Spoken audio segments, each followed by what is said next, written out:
Vous écoutez Envie d'entreprendre sur RTVFM.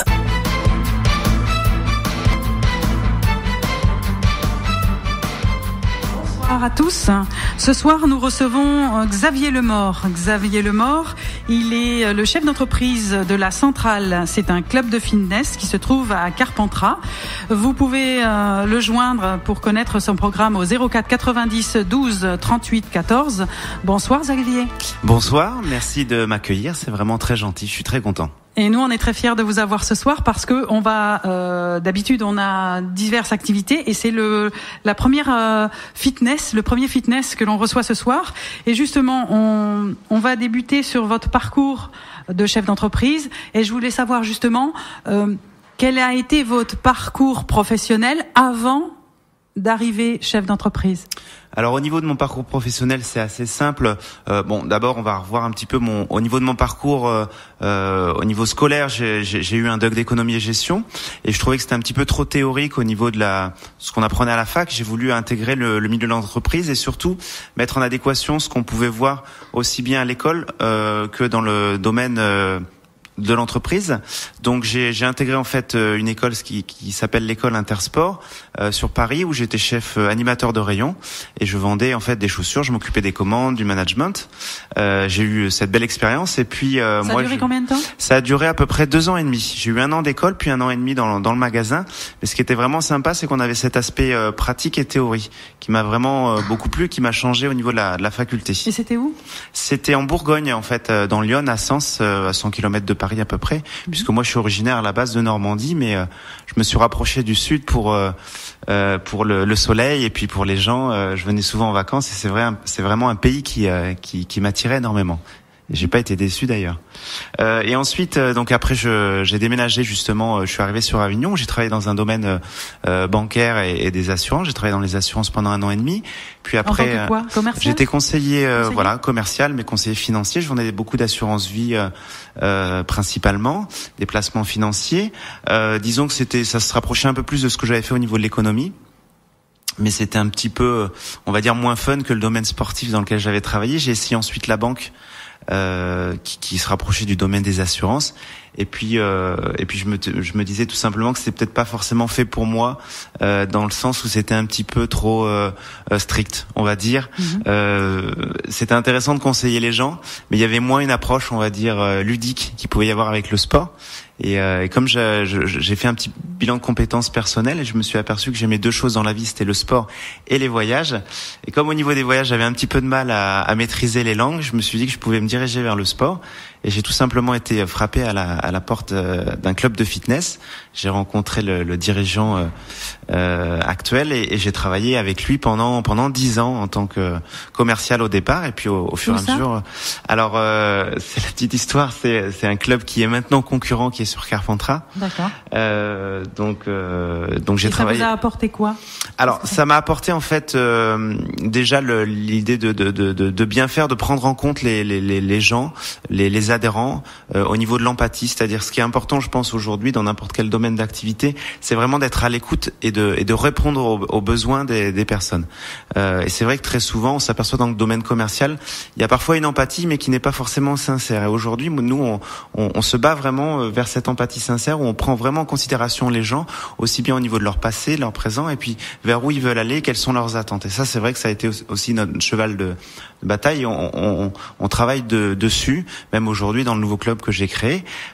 Et puis ça m'a permis aussi d'avoir une expérience au niveau du management, au niveau d'un club de fitness qui était quand même nouveau pour moi, même si ce qui est important dans la gestion d'entreprise, c'est le mot gestion, c'est d'arriver à gérer.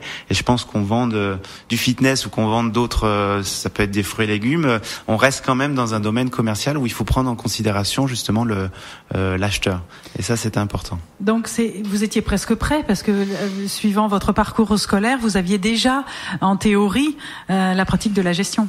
Oui, tout à fait. Pour moi, c'est vraiment important lorsqu'on est chef d'entreprise d'avoir cette capacité de gestion. Trop souvent, on la néglige. On s'imagine qu'il est important de faire du chiffre d'affaires et de le développer.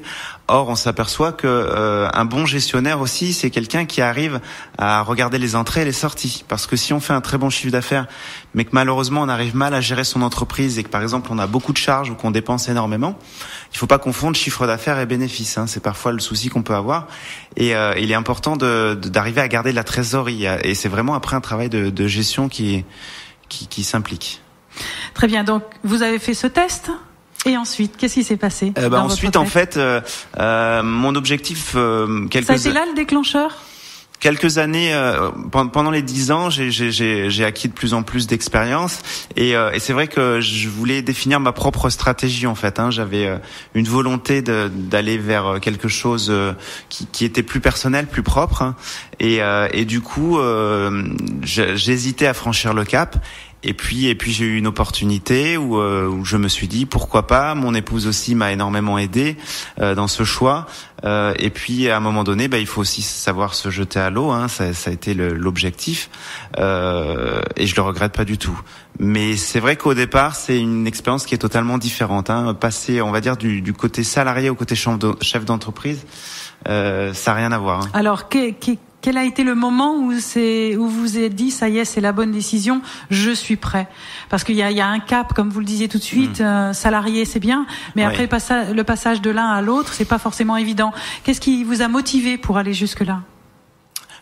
Au niveau du cap, on va dire qu'il n'y a pas eu peut-être de cap en fait vraiment décisif. On pourrait croire que c'est vraiment un cap décisif. Ça s'est fait plus ou moins.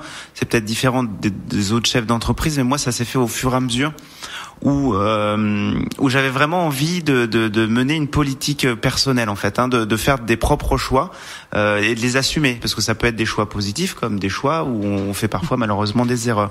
Et ça s'est fait au fur et à mesure. Et puis à un moment donné, je me suis dit j'aimerais être mon propre patron pour faire ces choix. Et puis là, après j'ai fait la transition pour que ça se passe le mieux possible au niveau de mon ancien emploi. Et puis après, j'ai créé tout simplement, j'ai fait toutes les démarches pour pouvoir intégrer. Et ce qu'il faut savoir aussi, c'est qu'au niveau du marché, évidemment, le marché de Carpentras, je le connaissais puisque ça faisait 10 ans, je serais dans le domaine du fitness. Et aujourd'hui, j'avais fait un constat qui était simple, c'est que sur le bassin qui représente à peu près 70 000 habitants sur Carpentras, il existait que 2 clubs de fitness qui étaient installés depuis à peu près une vingtaine d'années, et qu'aujourd'hui sur des marchés comme Orange ou sur Cavaillon qui représentent à peu près la même zone de chalandise, il y avait jusqu'à 6-7 clubs de fitness. Donc je jugeais qu'on était en pénurie par rapport à ces clubs, et surtout mon objectif c'était d'apporter quelque chose un petit peu différent de ce qu'on faisait actuellement, qui m'était peut-être un peu plus propre. Donc ça y est, la décision est prise. Comment vous y êtes pris pour construire votre entreprise? Alors après, au niveau de la décision, ça a été simple. Déjà, je l'ai fondé, comme je vous disais, sur une étude de marché assez importante pour définir quels étaient les besoins. Ensuite, je suis parti aussi de mon propre ressenti. C'est-à-dire qu'aujourd'hui, moi, j'aime le sport, j'aime partager le sport, mais j'aime pas le sport, on va dire, apparence. J'aime pas forcément faire de la musculation. Quand on me voit, je suis quand même un gabarit assez fin. J'aime beaucoup le vélo, tout ce qui est cardio.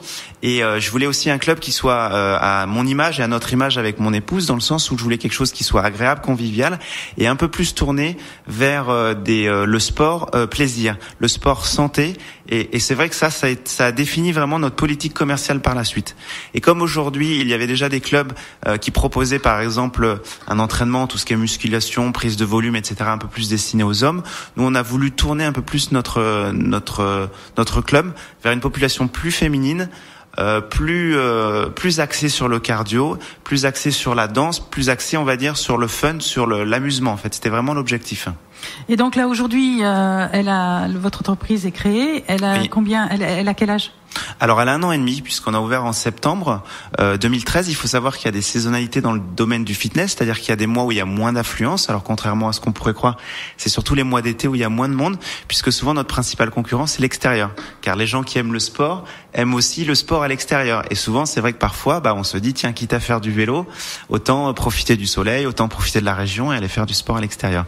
Donc on a des périodes plus basses, le juin, juillet, août, et on a des périodes de rentrée sportive comme en septembre, en octobre ou au mois de janvier, avec les résolutions, où tout simplement les gens inscrivent leurs enfants par exemple en septembre à une activité, ils se disent tiens, pourquoi pas moi aussi, je pourrais faire une activité sportive. Et les gros avantages de venir dans un club, c'est tout simplement de se retrouver, de créer une émulation de groupe. Nous, on vend pas des machines, on propose souvent de la motivation, c'est-à-dire que les gens viennent pour partager une émotion et pour vivre une émulation de groupe. Et c'est ça le plus important à mon avis. Alors, est-ce qu'aujourd'hui, à 1 an et demi, est-ce que vous pouvez faire un ratio, puisque vous parliez tout à l'heure d'hommes-femmes, oui. Est-ce que vous pouvez faire un ratio et nous dire à peu près si effectivement vous avez plus de femmes que d'hommes? Alors oui, et déjà il faut savoir que dans le milieu du fitness, c'est 60% de femmes et 40% d'hommes de manière générale. Et chez nous, ça s'est accentué dans le sens où aujourd'hui, comme je vous disais, chef d'entreprise, c'est quelqu'un qui gère, donc forcément il est important de savoir qui on reçoit de manière à répondre à ses attentes. Et aujourd'hui, on a fait le constat avec des chiffres qu'on a à peu près 80% de femmes au niveau du club et on a 50% de la population de notre club qui a moins de 30 ans en fait. Donc une population aussi jeune qui est très en demande de services, d'être à la page au niveau de tout ce qui se fait au niveau des réseaux sociaux, mais qui a aussi envie d'être très dynamique et qui va tirer en fait une population qui a plus de 30 ans, qui aussi a envie d'être dans cette dynamique. Et ça, c'est très important. Et surtout, c'est une population qui vient pour se faire plaisir. Et c'est vrai que dans mon ancien travail, cette population, je l'avais moins, elle était beaucoup moins présente et je l'ai découvert à ma grande surprise où c'est beaucoup par exemple, de mères qui viennent avec leurs filles et qui viennent s'amuser, qui viviennent faire du sport détente, du sport plaisir. Et ça, c'est vraiment très agréable. Alors, ça se concrétise comment, se faire plaisir? Il y a quand même une rigueur dans le programme, non? Alors oui, il y a une rigueur dans le programme. Après, au niveau de notre stratégie, étant donné qu'on voulait toucher plus de femmes, on a fait le choix déjà, par exemple, de ne pas prendre de machines pour le volume musculaire.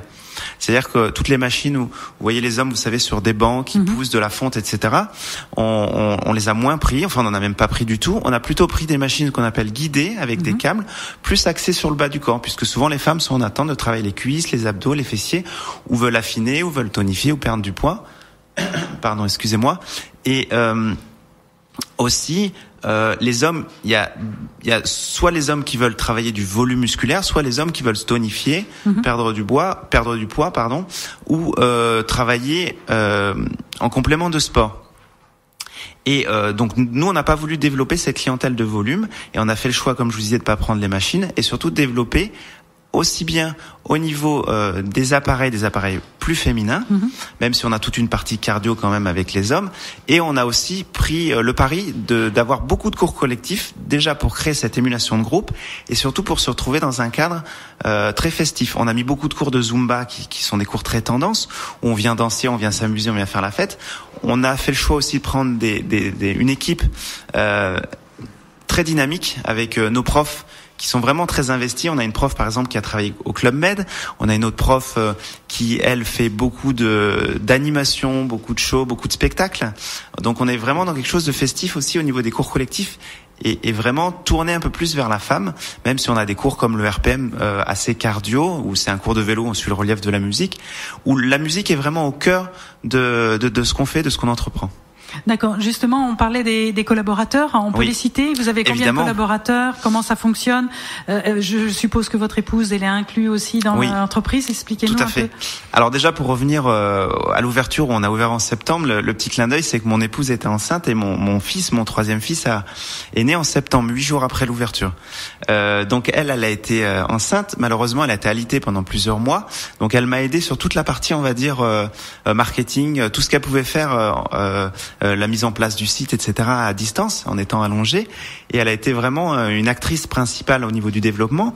Mais aussi, ce qui est important quand on monte une entreprise, c'est vraiment s'entourer de bonnes personnes. Et j'ai eu le choix vraiment d'avoir une très belle équipe où on a démarré au départ où il y avait 3 personnes. Aujourd'hui, on est 9 personnes à travailler, donc on a vraiment développé. On a Laurence, que je connaissais auparavant, qui animait, qui faisait quelques cours. Aujourd'hui, elle fait 9 cours chez nous.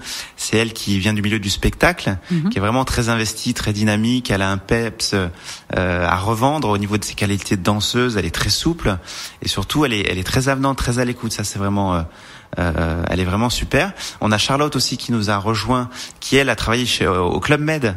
Donc elle a vraiment elle a une capacité, un dynamisme à toute épreuve. C'est une pile en fait, et c'est vraiment important justement pour animer. Elle a cette grosse capacité d'adaptation. On a Yannick aussi dès le départ qui est venu avec nous et qui a effectué son stage au niveau de la structure. Qui ça, et puis c'est Yannick qui s'appelle Yannick, c'est le coach en fait qui propose aussi du coaching, et il s'est investi aussitôt. Pour lui, l'empathie était vraiment le plus important, c'est-à-dire qu'on prend le temps, si vous voulez, chez nous de faire un bilan de forme avec on reçoit personnellement les personnes, et pendant une demi-heure, on leur pose des questions sur leur état de santé, sur leurs objectifs, qu'est-ce qu'ils ont fait avant, vers quoi ils veulent tendre, etc. Et lui ensuite fait un programme adapté en fonction de chacun et les suit. Tous les 15 jours après, on rappelle les personnes pour savoir où ils en sont, de manière à ce qu'il y ait un suivi. Ça, c'est vraiment important chez nous, et c'est le responsable en fait plateau, cardio-tonification, et il faut savoir que tous les acteurs qui ont démarré avec nous, évidemment, continuent aujourd'hui. Et puis on a agrandi l'équipe, puisqu'on a développé, on avait 20 cours collectifs au démarrage lorsqu'on a ouvert. Aujourd'hui, on a plus de 40 cours par semaine. Oui, c'est ce que j'ai vu dans votre grille qui se trouve sur le site. C'est ça. Et sur le site, justement, on peut le donner, je crois, c'est www.lacentralefitness.fr. C'est ça. Si vous voulez aller voir les plannings des activités qui sont proposées.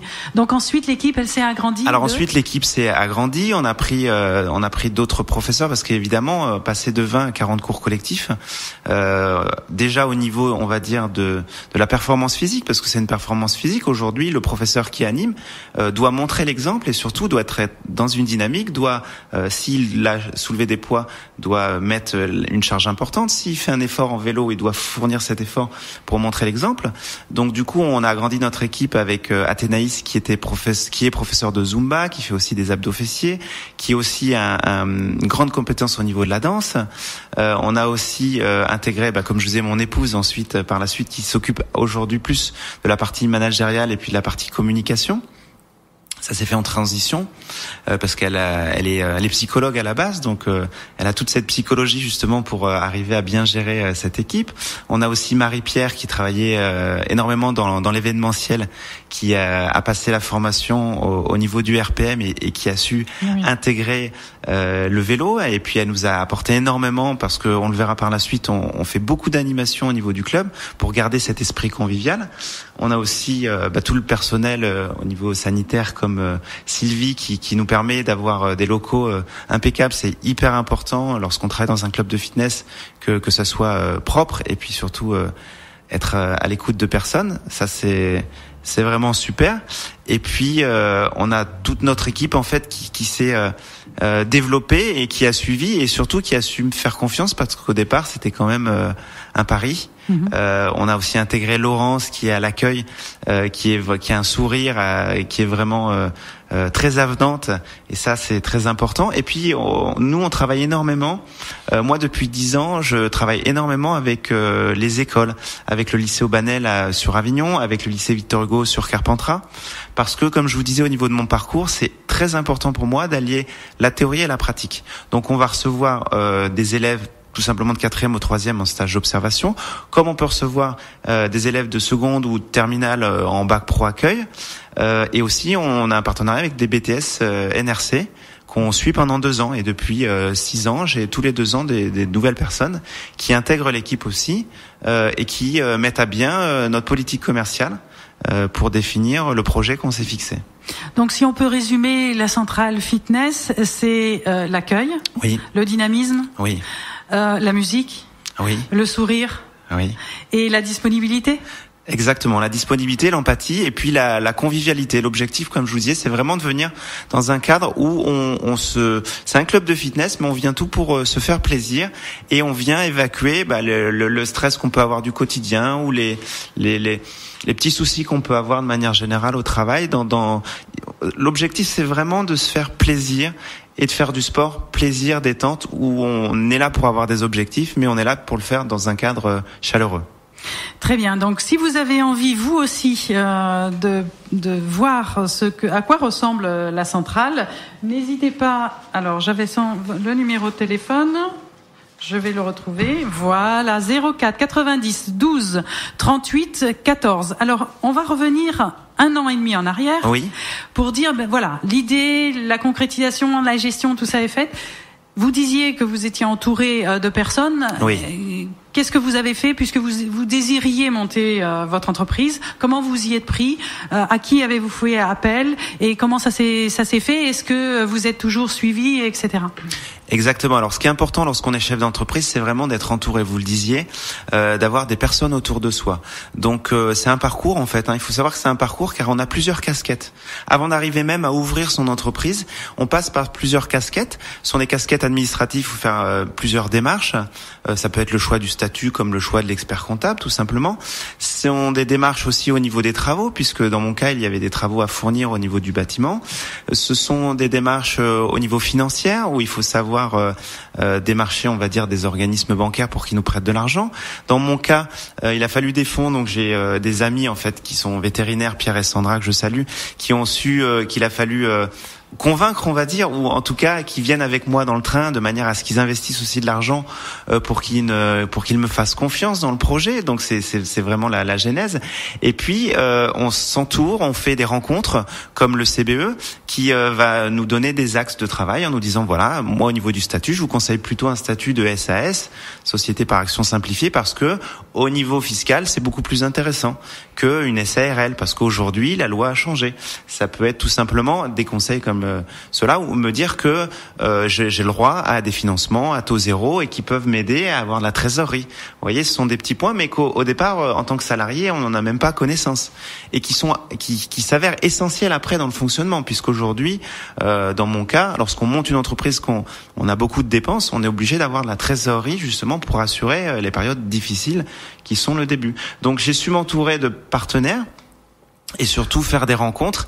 Et avant tout, je pense que lorsqu'on veut monter une entreprise, un chef d'entreprise, une entreprise, c'est entreprendre. Donc c'est avoir la volonté d'aller vers quelque chose parfois d'inconnu, même si on maîtrise certaines choses, et surtout de bien s'entourer, de s'entourer au niveau familial, de s'entourer au niveau des acteurs de la vie, du bassin de l'emploi, et ne pas hésiter à aller frapper aux portes et à faire des rencontres, parce qu'ils souvent ils communiquent, mais on a une méconnaissance. Et c'est vrai que moi j'ai eu la chance de rencontrer par exemple Fabrice qui travaille au CBE et qui a su me faire ouvrir les bonnes portes.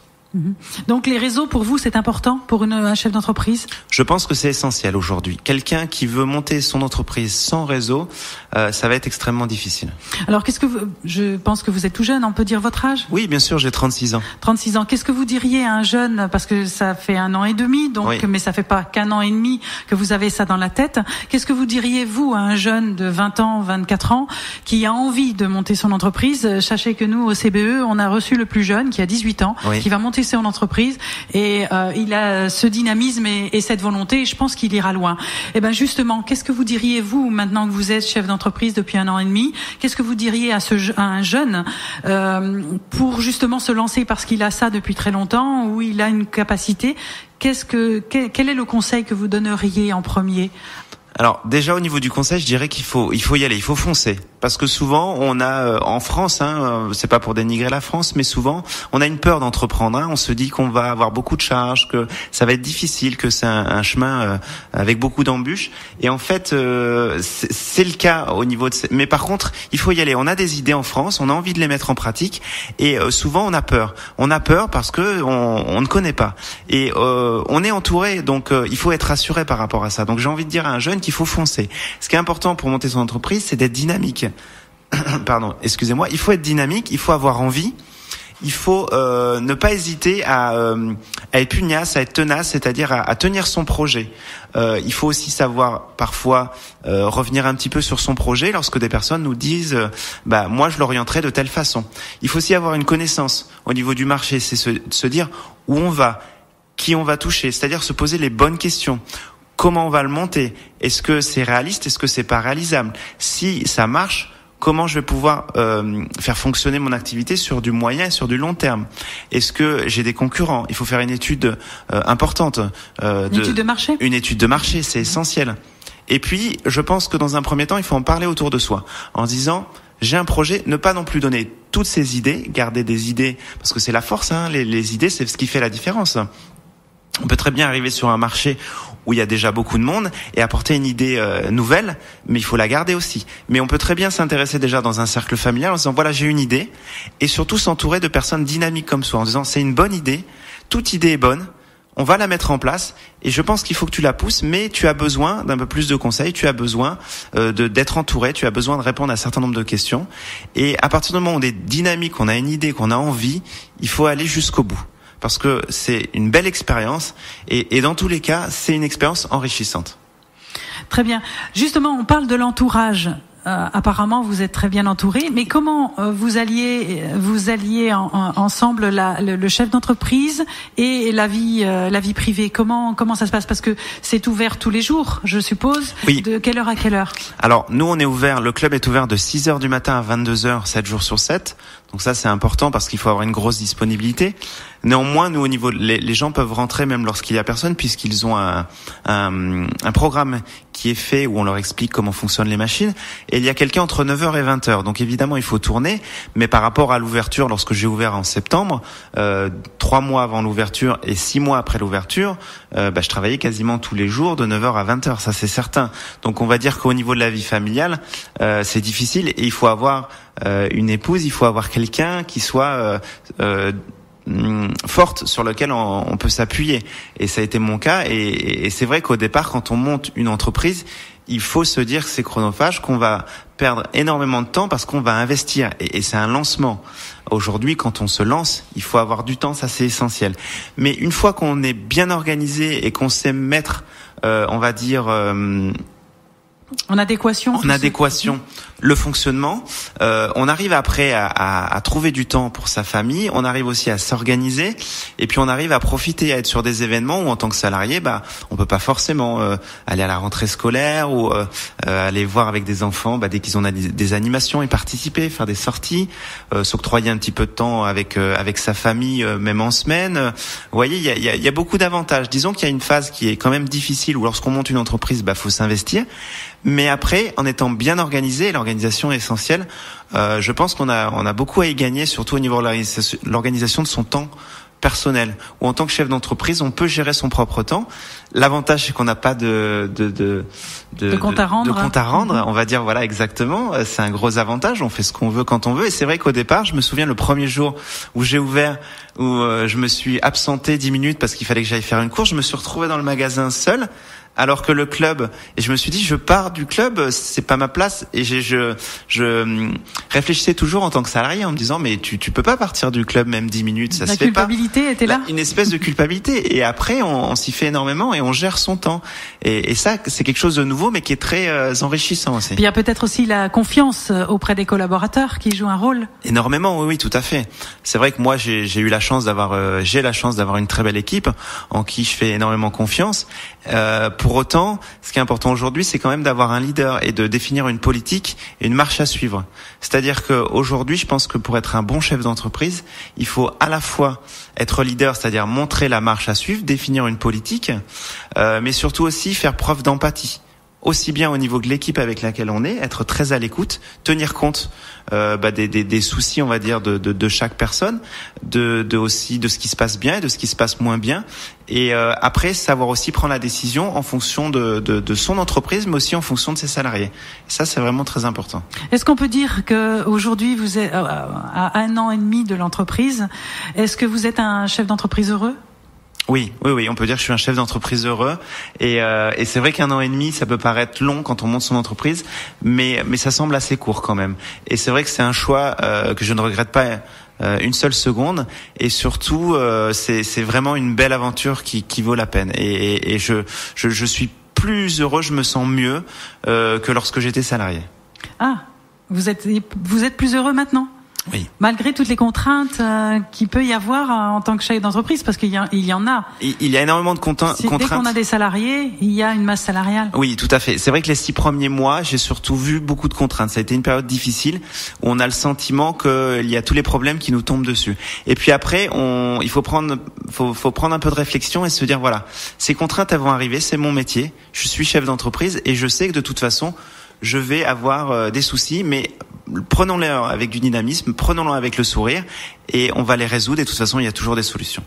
Très bien, on fait une petite pause musicale. Je rappelle donc nous sommes avec Xavier Lemort qui est chef d'entreprise à la centrale de fitness à Carpentras. Vous pouvez avoir toutes les informations nécessaires au 04 90 12 38 14. À tout de suite. Vous écoutez Envie d'entreprendre sur RTVFM.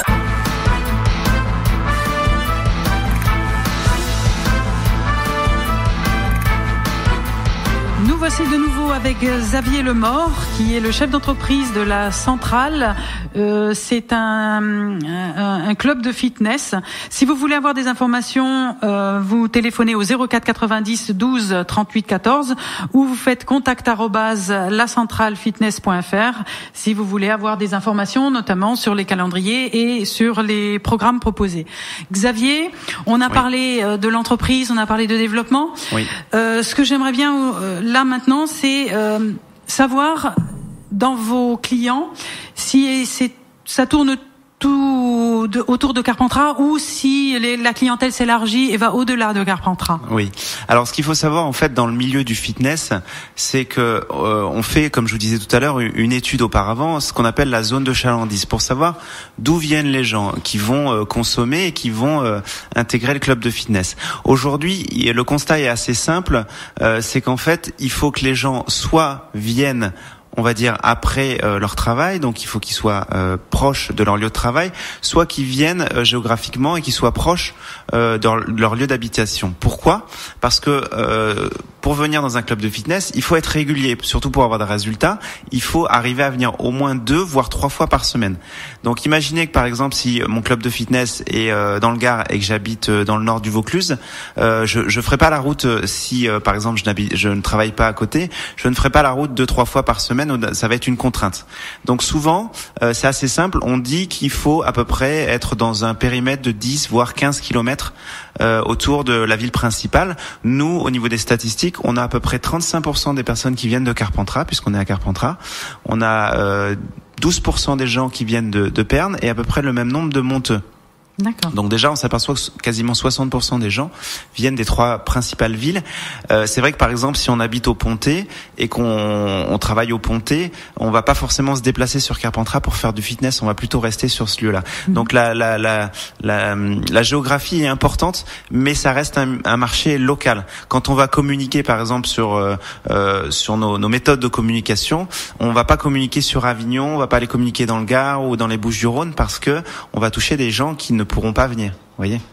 Par contre, j'ai appris tout à l'heure en aparté, on en a discuté. Vous faites des animations extérieures. Vous sortez quand même de ce cadre de fitness. Expliquez-nous un peu. Alors là, c'est un petit peu différent dans le sens où moi, j'ai intégré le sport comme avant tout le sport santé. C'est-à-dire que notre objectif, comme je vous le disais tout à l'heure, c'est la convivialité, mais surtout de faire une activité sportive, parce que comme on le voit actuellement dans les médias, manger, bouger, etc.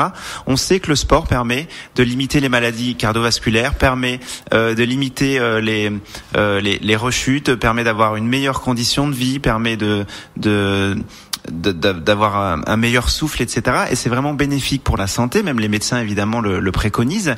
Et on a voulu axer, nous au niveau local, ce sport et cette santé. Donc on a déjà organisé, donc ça fait 2 ans. La première année c'était en décembre 2013.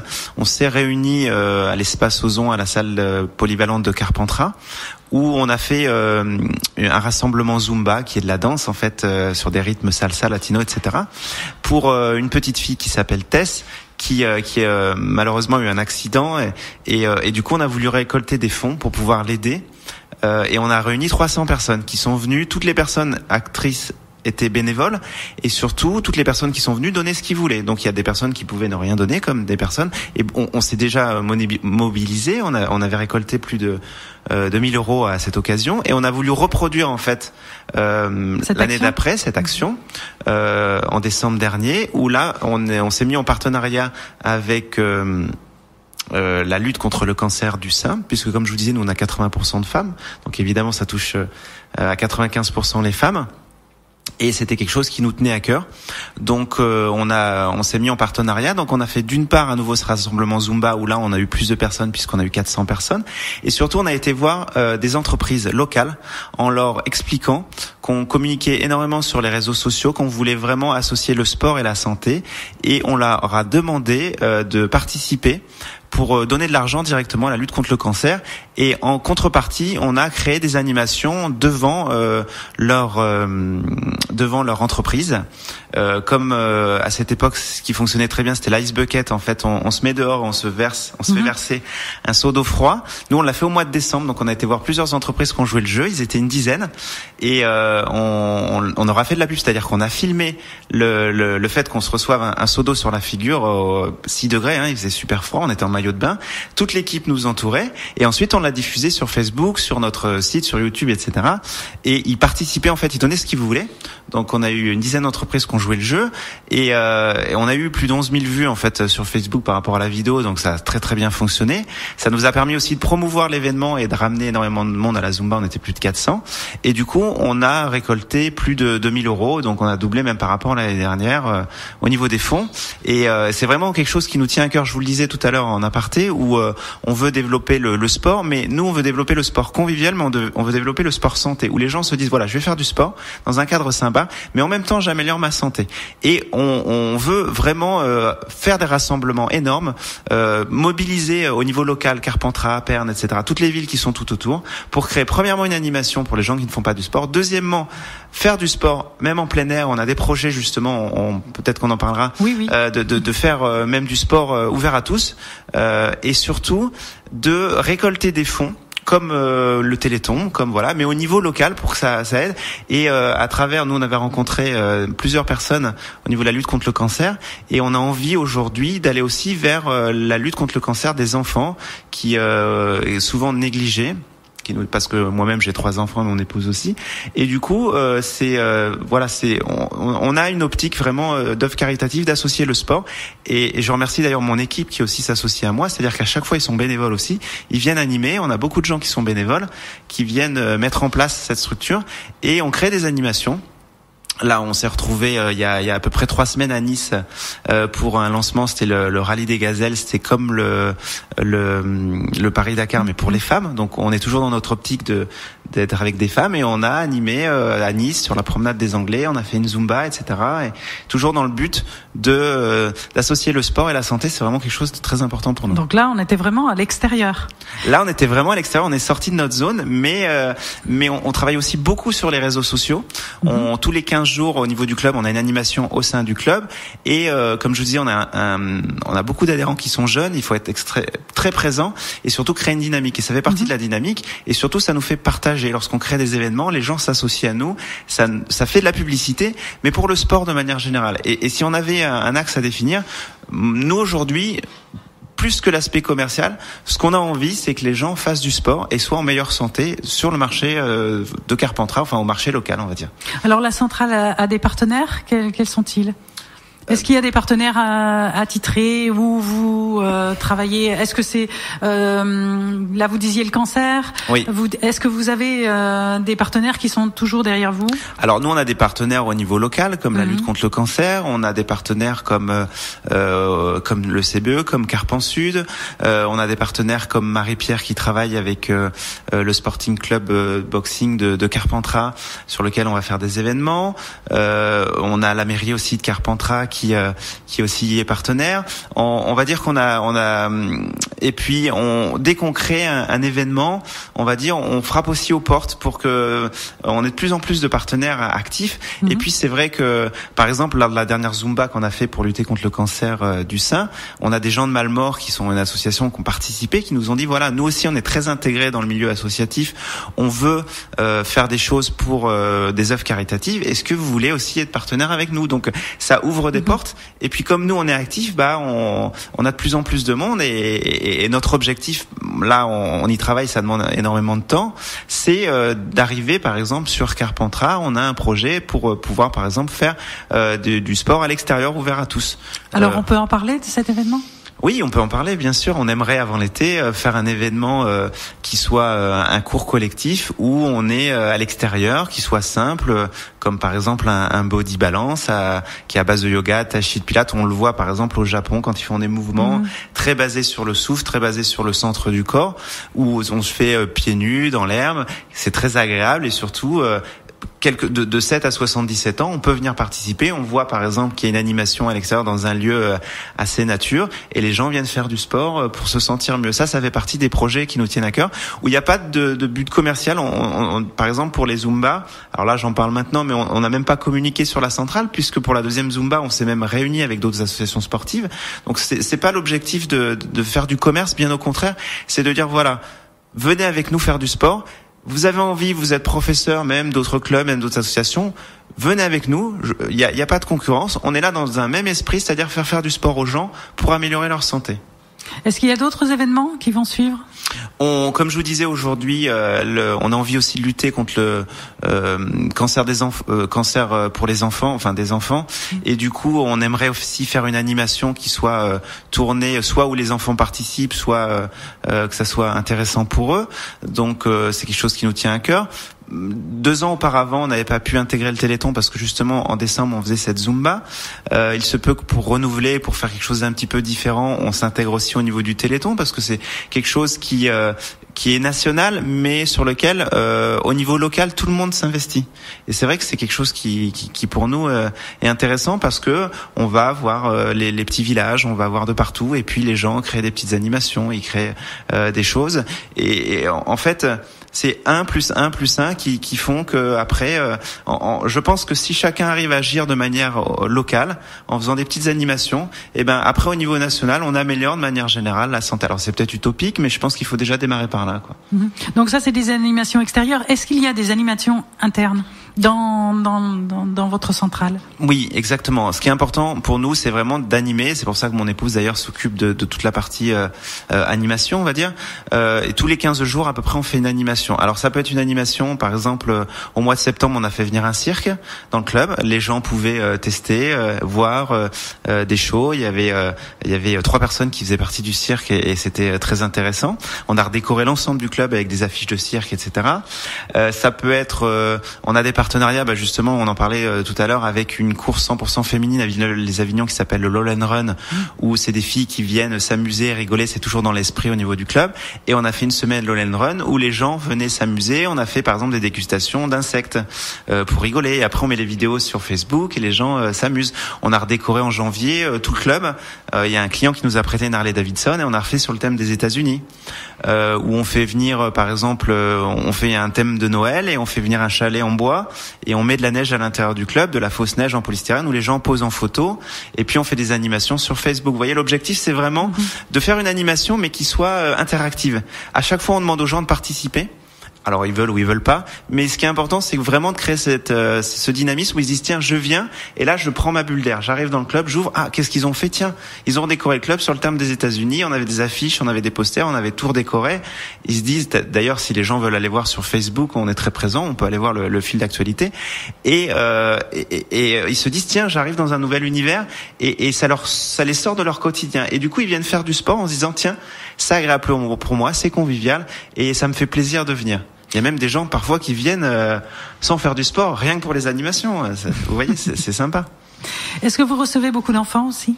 Alors, on a créé depuis 8 mois, un coin enfant, avec des banquettes, avec une télévision, avec un bureau où ils peuvent dessiner, avec des jouets. Alors évidemment, c'est sous la responsabilité des parents parce qu'au niveau de la législation, c'est difficile. Néanmoins, on leur passe des dessins animés, on leur crée des petites animations. Donc parfois, les parents viennent, enfin souvent, ils déposent leurs enfants qui sont quand même assez grands, et ils ont un petit coin spécifique pour eux. Mais pour le sport, non ? Alors pour le sport, non. Pour l'instant, pour le sport, c'est vrai que c'est quelque chose qui est en train de se développer aujourd'hui dans le milieu du fitness national. Je pense que les enfants sont l'avenir au niveau du sport et c'est vrai que ça serait intéressant de développer. Ça fait partie, je pense, de nos projets. Il faut avoir la structure, il faut avoir l'encadrement, il faut être dans la législation, mais si on arrive à faire aimer le sport aux enfants dès tout jeunes, forcément, comme je vous le disais tout à l'heure, au niveau de la santé, ce n'est que bénéfique parce que derrière ils vont continuer à faire du sport. Je pense que quand on est jeune et qu'on fait du sport, souvent on continue à faire du sport. Et c'est vrai que si jusqu'à l'adolescence on a fait moins de sport, c'est plus difficile. On a vraiment après une image un peu négative du sport.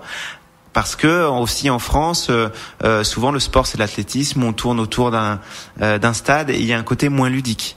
Et c'est vrai que le sport existe du côté ludique. Des fois les gens ils arrivent dans le club et ils me disent attendez, est-ce que je suis obligé de faire ça ? Mais nous, on n'oblige rien, au contraire. Les gens viennent pour s'amuser. Vous voyez, le principe, c'est vraiment, vous venez dans un bon esprit, faites-vous plaisir. C'est ça le sport. Le sport, c'est le plaisir et la santé. Donc, on a parlé animation, ça fait partie de la stratégie commerciale. Oui. Est-ce que dans votre stratégie commerciale, vous avez d'autres nouveautés ? Ou votre stratégie commerciale, vous l'avez déjà établie au démarrage et vous la suivez ?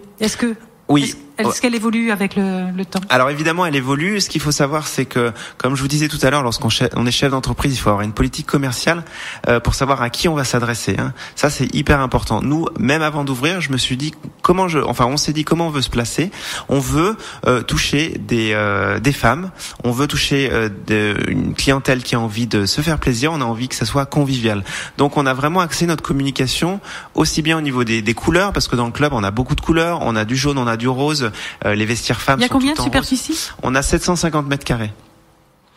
Sur un étage, 2 étages ? Sur principalement au rez-de-chaussée, et on a un étage avec la salle pour le vélo ainsi que pour les vestiaires. Donc la politique est partie de là. On a créé des vestiaires femmes 2 fois plus grands que les hommes. Donc vous voyez, on s'est vraiment donné les moyens d'aller vers cette politique.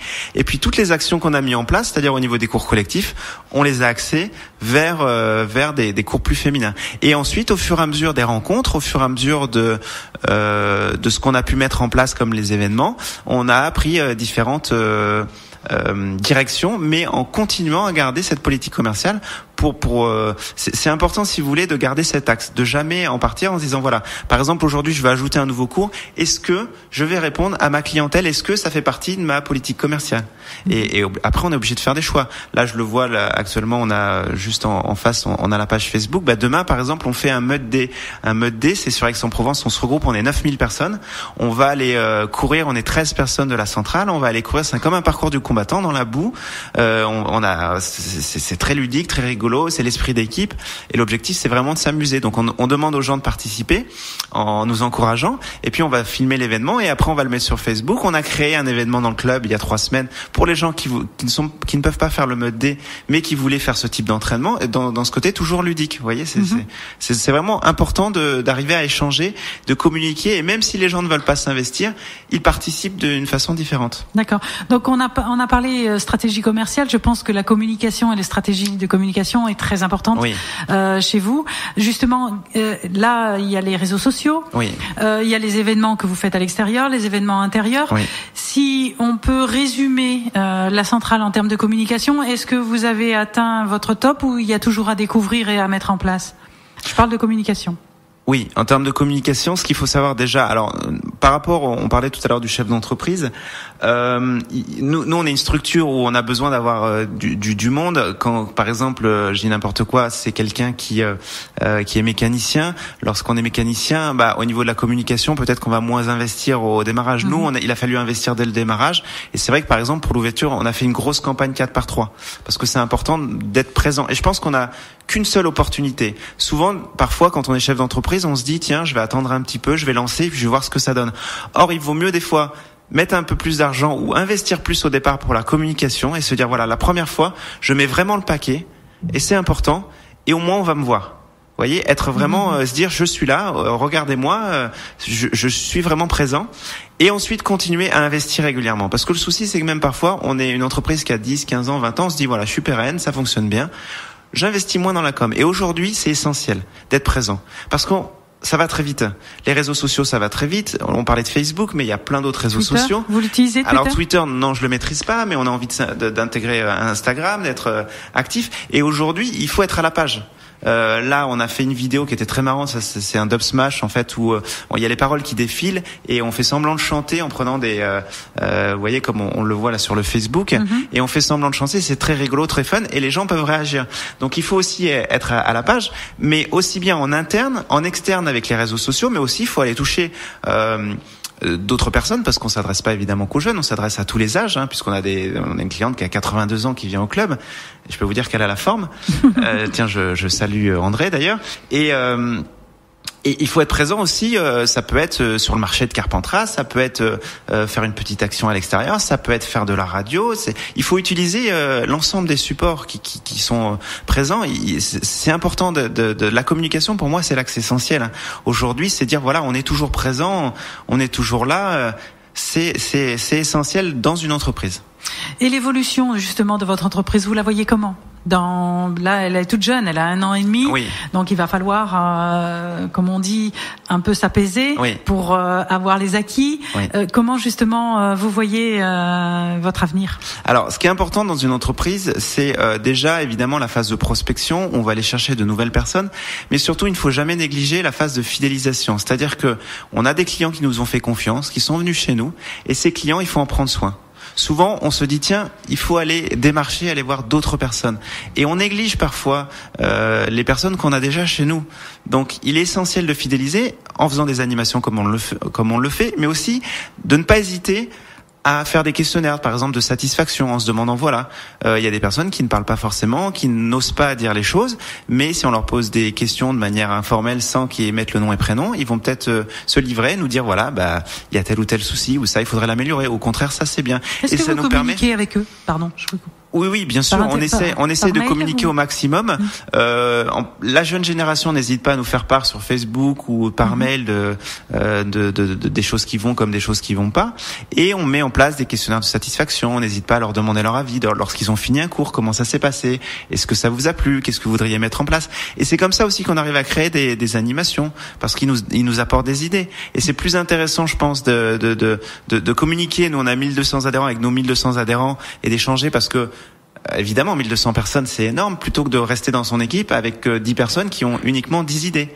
Donc, c'est important de tenir compte de l'autre, d'être empathique de sa clientèle, et l'axe de travail, il est vraiment dans la fidélisation, se dire, voilà, ça fonctionne bien, mais aujourd'hui, j'ai besoin de fidéliser mes clients, et surtout de leur apporter un service sur lequel ils vont être très satisfaits.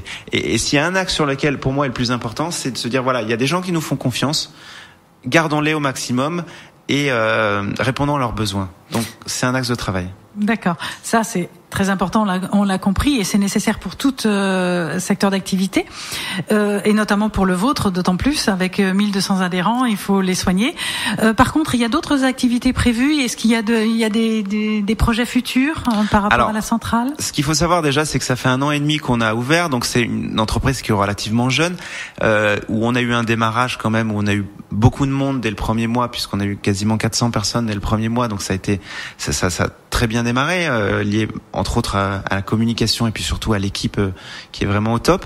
Mais il faut pas non plus brûler les étapes. Je pense qu'aujourd'hui, dans une entreprise, il faut quand même attendre le cap des 3 ans, c'est-à-dire voilà, pendant 3 ans, j'arrive à avoir 3 bilans, j'ai une société qui est pérenne, j'arrive à fidéliser ma clientèle, j'arrive à pouvoir en vivre, à faire vivre, et aussi à valoriser le personnel avec lequel on travaille, et ensuite partir sur 2 projets. Après, c'est vrai que comme ça a bien fonctionné, on peut toujours se poser la question de se dire, voilà, j'aimerais développer plus l'activité. Donc nous, on l'a déjà fait en interne, en doublant les cours collectifs. On aimerait ajouter encore plus de cours collectifs.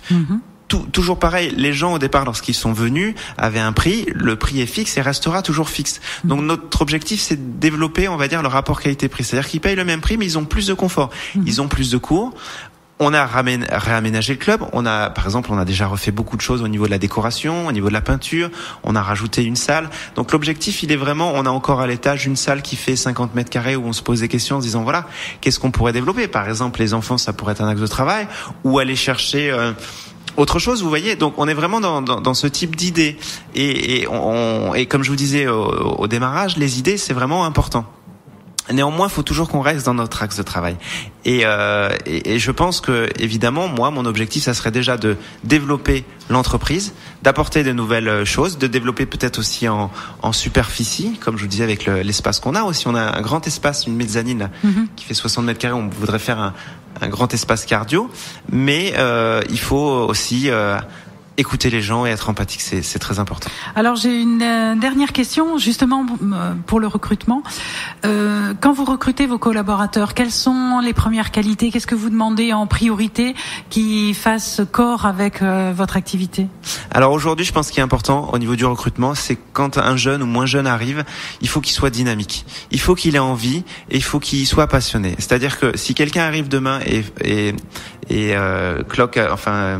tape à ma porte et me dit voilà, j'ai pas énormément d'expérience, par contre j'ai envie de travailler, je suis dynamique, je suis à l'écoute, j'ai plein d'idées, j'ai plein de projets, faites-moi confiance, prenez-moi un mois, on voit ce que ça donne, et ben la personne, je suis obligé de lui dire oui, quoi. Donc quelqu'un qui est dynamique, qui a envie, c'est le top, parce que parfois on se cache derrière l'expérience, on a 30 ans d'expérience et on est plus motivé, on n'a plus envie de rien faire, et il manque ça, il manque cet enthousiasme où on est jeune, et quand on est jeune, on est dynamique, on a de l'envie. Voyez, et ça c'est le plus important. N'hésitez pas, si vous êtes jeune, à aller frapper et dire voilà, je suis jeune, je manque peut-être d'expérience, c'est peut-être mon défaut, mais l'avantage que j'ai, c'est que je suis jeune, et un jeune, on en a besoin. Très bien.